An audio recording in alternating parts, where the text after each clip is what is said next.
always have to look at the size of the package first when evaluating.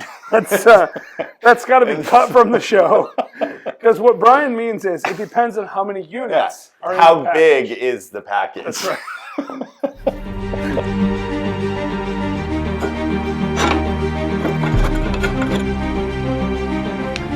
Welcome to the Old Fashioned Real Estate Show, where hosts Brian Leverage and Jeffrey Holst for our old fashioned real estate advice. Episode 28. Hey, Brian. Hey, Jeff. This is the Old Fashioned Real Estate Show. Have you ever been here before? Just a couple times. 27 or 8, maybe? I don't know. It depends remember. on what episode this is. So, about a bunch of episodes ago, we did a question and answer session, and people really liked it. So, since then, we've been constantly getting questions in the mail, by smoke signal. Carrier pigeon. Yeah, you know, all the different ways that people send Pony questions Express. to us. Yeah. And Or I have a bunch of those Yeah. questions here, and you haven't seen most of them, so I'm just going to go ahead and read some of them to you, and you're going to give them your best shot at an answer. And hopefully, it's not like that time when Coty asked us a question, and you were like, I don't know. Google it. That's exactly what you said. So anyway, enjoy. We have our drinks here. They're pretty tasty, by the way. Brian made us drinks. They're delicious. He put a cherry in mine. Actually, I had to put my own in because he's kind of a bad That's going to be bleeped out. I hope. Right? Actually, that loosely translated means purist. Purist, yeah. Somebody who doesn't know how to make an old-fashioned is what you mean by that. So as I mentioned in the intro, we're doing a question and answer session, and I have this huge stack of questions that we've gotten from our very, very... teens of listeners. No, we've got hundreds of listeners now. Which is the same and as some of teens. our episodes, many teens. Teens squared. It's cubed. many teens of listeners. And we have some questions from people that have not asked questions before. And we have questions from people that have asked questions before. Now, Brian hasn't seen these questions. So we're going to do a little question and answer session where I ask the question and Brian answers. Yep. You ready? Probably not. Are you nervous? No. Okay. So the first question comes from our good friend Ed Fed. Okay. Ed Fed. That's not his real name. It's sort of an abbreviation. Yes. But anyway, so Ed is up in Nashville, and he asks, what are your best suggestions for strategy, tools, and resources regarding that? Which is not a very good question. I'm pretty sure that's not how you're supposed to end a sentence. No, I think I might have cut off part of the question there, but I do remember some more information. He said, technology, organizational tools, habits and mindsets, and things like that that can streamline your real estate business. So he's basically like, what are your best resources for streamlining your real estate business? That could be like apps or websites or whatever. Yeah. Well, I think like many investors, back in the day, I started out on biggerpockets.com, which is a much larger website than it was when I first joined back in 2009 or 10. I forget exactly. It's way before I joined. Yeah, but it's got a lot of, it's a great resource. You can have a free membership or a paid membership. There's different benefits to both. But the point is they cover everything you could think about is covered there, asked and answered, probably many times over, frankly. Oh, yeah. So there's a huge selection of forums, and you can ask questions yourself. You can respond to questions, and they have I think a couple million people that are actively engaged on there. And I'm sorry to cut in, but on a local level, I would suggest joining your own, Real Estate Investors Association or RIA. That's right. Just about every city has one or more, frankly.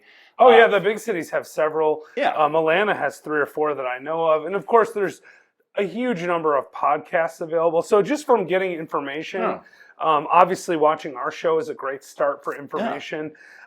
Books, by the way, I think books are a great resource. They're very cheap. You can get them on Amazon, who is not a sponsor but probably should be. Yeah, so Jeff Bezos, or however you say your name, if you run out of money, that's, or you just have so much money you don't want to build more rockets and you want to sponsor our show. Yeah. I know he's a fan because he calls me all the time. But the point is you can go online in topics that you're interested in real estate. There are probably on most of them dozens of books, if not more, and you can buy a couple and you can educate yourself. That's right. And as far as organizational tools and habits go, one of the things I really like is I really like Dropbox. Yeah. So Brian and I use Dropbox, and what it allows us to do is store in the cloud a number of files that we can share.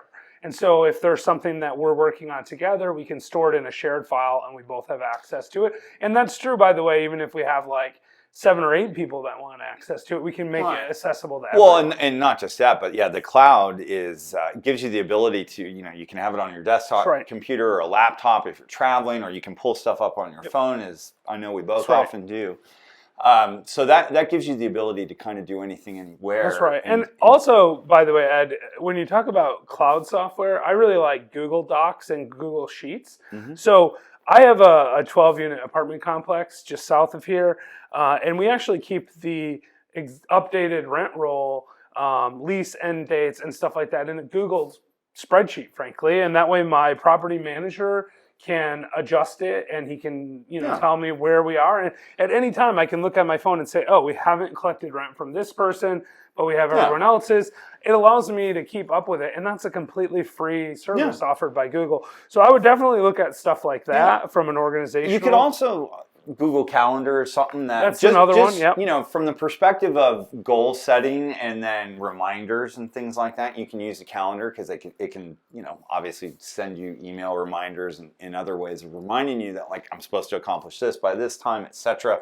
And real estate is about advancing yourself, learning more, and taking action steps. That's right. I think so. I don't know if we've actually answered anything like mind breaking here for Ed. But I think the key is to find something that works for you and to use it, because any of these tools will work. Evernote's really great. You could use that instead of Dropbox, or you Podio is another. Yeah, I mean, there's all sorts of various resources you can use, and of course, you can subscribe to property management softwares that have lots of advantages, or you can use a property manager that has access to that stuff. But there's tons of stuff you can use. If you have a specific question about a specific thing, you can try to ask us. But honestly, Brian and I aren't super techie. Like, that's not what we do, right? We're real estate. And in my case, that's a huge understatement. Yes, he doesn't know how to use Google Docs, for example. I try sending him stuff, and he's like, I'm confused. So that's the founders of Google are also big fans of our show. That's why we put it on YouTube, because YouTube is a Google company. And they're always calling me and saying, you need to get Brian to use Google Docs. So just so you know, Larry and Sergey, they think you should be using Google Docs. Well, maybe that's a goal for this year. That could be a goal for this year, which is actually interesting because the very next question we have is about our goals for this year. Yeah. Cody, who's here in Chattanooga, says, what are Old Fashioned's goals for the next year and for the next decade? Yeah. Well, first and foremost, we're going to have more Old Fashions. Oh, yeah, for sure. We're going to drink some Old Fashions, although my ice cube's getting a little weak here. We might have to finish this and make new ones. Yeah, but to more directly get to your point, Cody, we're not going to tell you to Google it because it can't be Googled. I mean, it might be once we make this video if we tag it correctly in YouTube. But that being said, I think Jeff and I both like helping other people, whether it's learning or assisting them with other things on their real estate investing career path. We've enjoyed doing the show in the last year now that we've been doing it. Yeah, over a year now. So I think, one of our goals is to get to 1,000 subscribers by the end of this year. By the end of this month, actually, is the goal. But I think we're going to fail. Yeah. Because this episode won't come out until after the month is over. Right. And so, but we want to expand our subscriber base. We want to put out more content than just the typical show that we do, every other Sunday. And, continue to help others, because at the end of the day, that's what it's all about. You give back, and you don't give to get or receive necessarily, but I've always operated under the assumption that it's like, you get out of things what you put into it. Yeah, and the thing about the show is, like, Brian and I don't need to do this show. Like, it's been really great for us. We love it. We love the feedback we've gotten, and we love... frankly, the opportunities that it's brought us. Yeah. But that's not why we do the show. We do the show because we've both been very successful in our real estate investing, and we really do, and I can't speak for you, as you always say about me, but I feel like Brian and I both really want our viewers to be successful in their real Yeah. estate investing careers. It's a team game. And so the more people with knowledge, we can all work together and help each other and create more opportunity for one another. Right. And I guess this is a little deflecting because that's, not a specific goal. But Brian and I have specific goals, and I think it's important to make specific goals. But our goals for the next year, the subscriber goal and stuff, those are important to us. Yeah. But my goals personally, I think this is probably the same for you, they're not really goals for Old Fashioned. I want Old Fashioned to continue to grow. That's one of my goals. Yeah. But my other goals, I don't know if you care. If you want, you can ask that for the next question and answer episode if you want, and I'll talk to you about those. Okay. Moving right along. Yeah, so let's see here. So we have a question from Remy. Do you know Remy? I do. Okay, so Remy, She's here in Chattanooga. she is here in Chattanooga. We need questions from viewers that aren't in Chattanooga for the next episode. We did have one earlier. Oh yeah, Nashville. That's Yeah. right. Well, Maybe outside of Tennessee. the last question in episode 1 we had like Maine and Chicago and Michigan. No. So we'll have to work on that. You know what it is? It's the smoke signals. They don't go that far. Yeah. Like Nashville is like the outer limit of smoke signals. So Remy asks, how do you evaluate a package deal? So she said she's never done one before, but she's interested in looking. I think I'm going to go out on a limb here and see she's probably seen the same package deal that we've seen floated around lately. You always have to look at the size of the package first when evaluating. That's got to be cut from the show. Because what Brian means is it depends on how many units are in the How package. big is the package? That's right. So, no, all kidding aside though, Remy, this is what you need to do, okay? No, it was asked, right? Yeah, go ahead. I will actually attempt Brian's to give gonna a answer. semi-serious answer here.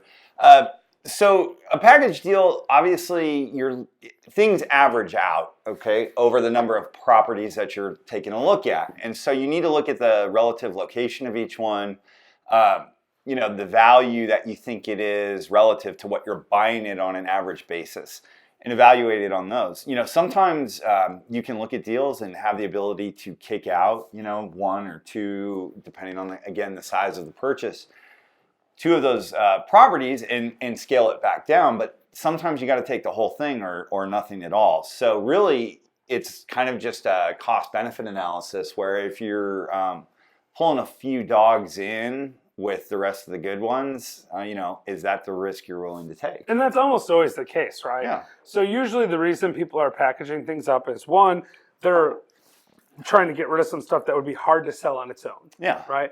Or two, they're in a situation where they don't really need to sell and they're just hoping to get a really big number. So a lot of times, even though packages seem attractive, a lot of times they aren't. Right. Now, that's not to say that there aren't package deals that make sense. Brian and I are looking at one right now that we think makes sense.